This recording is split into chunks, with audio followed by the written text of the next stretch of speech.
the 1940s, some people believed television was merely a passing fad. Early broadcasts were rarely more than crudely televised vaudeville and radio shows that failed to capitalize on the power and versatility of the medium. Then on January 28, 1949, a talented kid from Yonkers, New York, burst onto the small screen. Television was growing up, and Sid Caesar was its brightest star. Sid was arguably the greatest sketch comedian of all time. Totally original, hilariously funny, and prodigiously gifted. Listen, will you send that read-by-man up there and want a man now very fast, you understand? Look, I want you to get that save page 1, and save page 3, and I may need a few pages on page 5. That's right, a couple of columns on page 6. That's the man right up here right away, because I need him. That's right, I know that. You tell him that. Who are you? What are you? What are you talking? I'll talk to him. He said what I'll talk to him. That's right. Fine. I talk to each other. That's right. Now you ask him, I'll talk to him. Now you say that. All right, fine. Sid Caesar was tailor-made for the infant medium.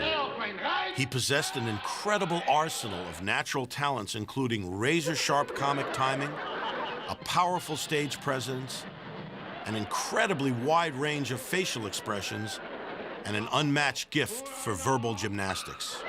C'est lui pour de la doule. Oui, la doule. La doule. La cyberjus, la PC, lui, la pistole, de la sword. La sword. La sword. Et moi, je vais pas toujours attirer au déchet. Ah, monsieur, en garde. Television was Caesar's playground. It was open, it was new, it offered unlimited possibilities. Variety, satire, sitcom. Sid led his team of creative geniuses as they invented the language of television comedy. Saturday Night Live, any sitcom, and look at it now, and watch how people do it, and watch what the setups are, and then go look at an old Sid Caesar thing. And you can see where all the stuff comes from. Somebody drove a car right through his front window. You drove the car through the liquor store window. Sid was the only person that was doing a satire on opera, on ballet, on classical music, on Italian movies, on German movies. You know, they were done with such impeccable production. We'll scrap this picture and make it over in sound. We'll hear the sound of hoofbeats. We'll hear cannons roar. We'll hear birds singing. Rex, my boy, Rex, do you realize what talking movies will mean for you? At last!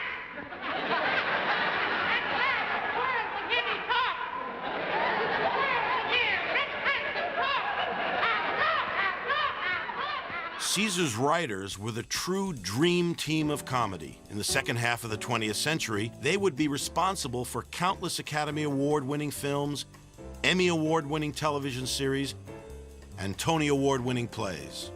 It was like a university, the University of Comedy, and it was like the Harvard of comedy. And they all credit their success to their apprenticeship with Sid Caesar. He really educated all of us, and he was a real genius. Sid Caesar was the show to which all comedy writers aspired. Every week, 39 weeks a year for 10 years, the pioneers of television created groundbreaking comedy on Your Show of Shows and Caesar's Hour. Ironically, the episodes preserved on 16mm film remain locked away for almost 50 years. Hey, I stole a match for you out of the kitchen. Thanks, Stoneface. While audiences today grew up watching reruns of The Honeymooners and I Love Lucy, they rarely had the opportunity to see the comic masterworks of the man who helped define the medium and was ultimately defined by the medium.